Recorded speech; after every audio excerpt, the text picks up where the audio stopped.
Hanggang sa ngayon ay wala pang official signing dito kay Robert Bolick at hindi pa alam kung siya ay maglalaro sa Northport. Pero marami ang naniniwala na hindi naman siya magtatagal dyan.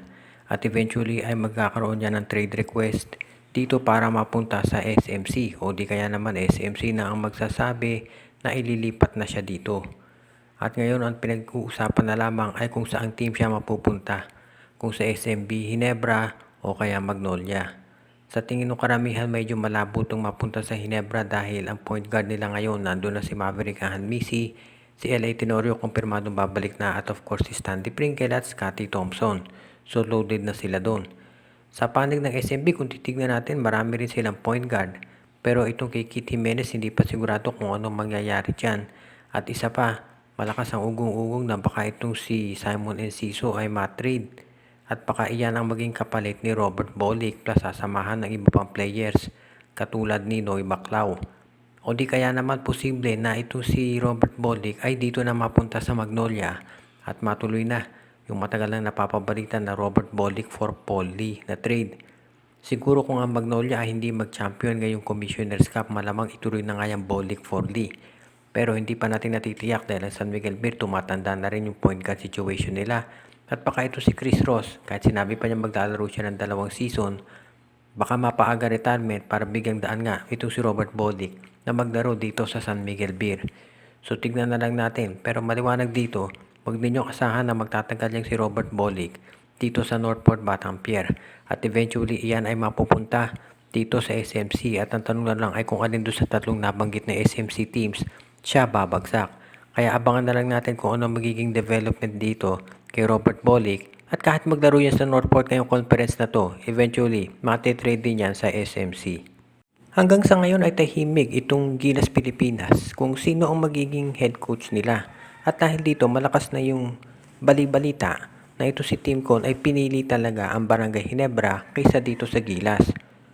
Sinabi naman iyan ni Coach Tim Cone noong pa man. Noong una niya kinuha itong trabaho bilang coach ng Gilas sa Asian Games, maliwanag yung sabi niya na siya ay magiging interim coach, hindi siya permanente. At ang gusto raw niya talaga, sinabi na rin niya ito na ang puso niya ay nasa Barangay Hinebra. At ngayon siya na nga nangunguna dyan sa mga practices nila kasama yung bagong import na si Tony Bishop. So sa ngayon mukhang maliwanag talaga na si Coach Tim Cone pinili na ang Barangay Hinebra pero wala pang official announcement.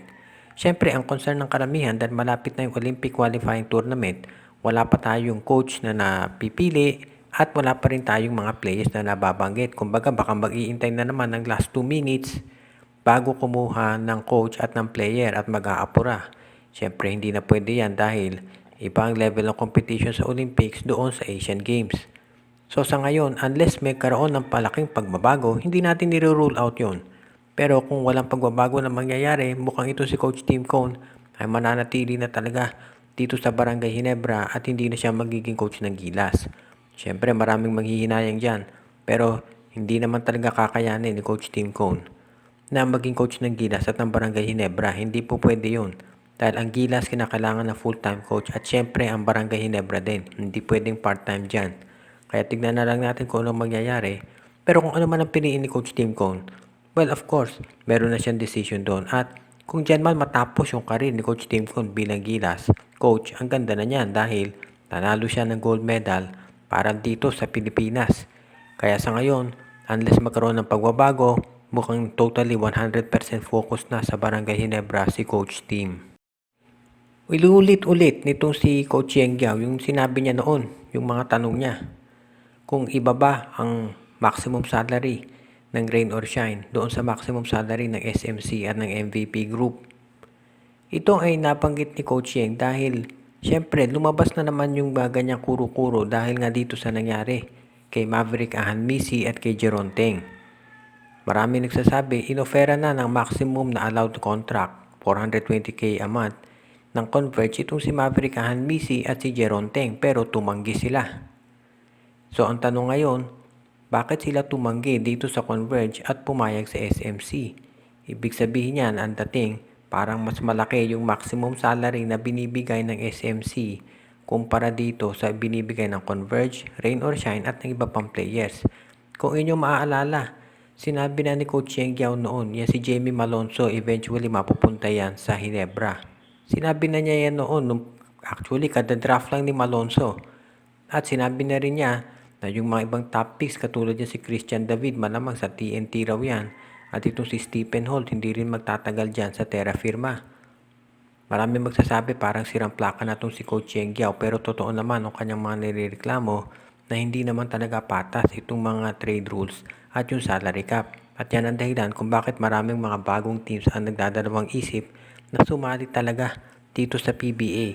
Kaya ayan ngayon ang dahilan kung bakit maraming nagsasabi na itong PBA talaga ay magi-struggle dahil nga hindi patas pagdating dito sa pag-implement ng salary cap.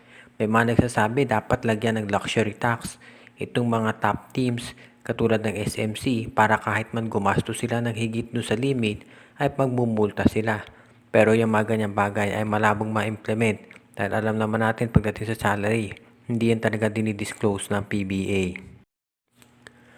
Mukhang itong Converge Fiber Xers ay medyo tahimik na yung kanilang lineup ngayon at mukhang wala nang balak itong si Coach Aldin Ayon na gumawa pa ng trades. Ang huling balita natin yung dati nilang player na si Mike Tolomia nandun na sa MPBL. Ito si Taylor Brown mukhang free agent pa rin at any team pwedeng kumuha sa kanya. Pero itong lineup ng Converge ngayon ay mukhang more or less okay na. Ang problema na lang of course itong kay Mac Talion na pinag-uusapan pa rin kung ito ay papayagan ng liga o hindi.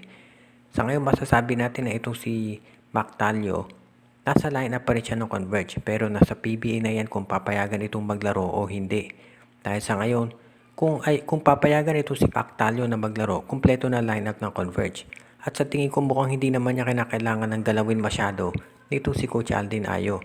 Dahil meron na siyang big three ulit. Ito si Shawnee Winston, ito si Justin Arana at ito si Mac Talio. Sila ang magdadala ng opensa nitong Converge Fiber Xers. Kahit na wala ito si Geronteng at Maverick Hanlisi, nakahanap sila kaagad ng kapalit. At nakatulong pa nga yan actually sa tingin ng karamihan dahil kung nandyan pa si Hanlisi at si Teng, baka hindi masyadong mabigyan ng pagkakataon itong si Shawnee Winston na ipakita yung kanyang kayang gawin. Pero ngayon magiging top option na siya pagdating sa scoring. Kaya sa tingin ko magiging okay ang performance nitong si Winston para dito sa Converge Fiber Xers. At asahan natin ito si Justin Arana of course. Lalong gaganda ang laro niyan dito sa liga dahil eventually habang tumatagal nagkakaroon niya ng mas maraming experience at nakita naman natin kahit rookie siya. Hindi siya takot makapagbanggaan at makipagsabayan dito sa mga big men. Kaya lalong gaganda siguro performance niyan. At syempre, tignan na rin natin yung magiging laro ng import nila dahil kahit gaano kahusay mga local players sa bandang huli, import pa rin ang pinakamalaking factor dito sa Commissioner's Cup.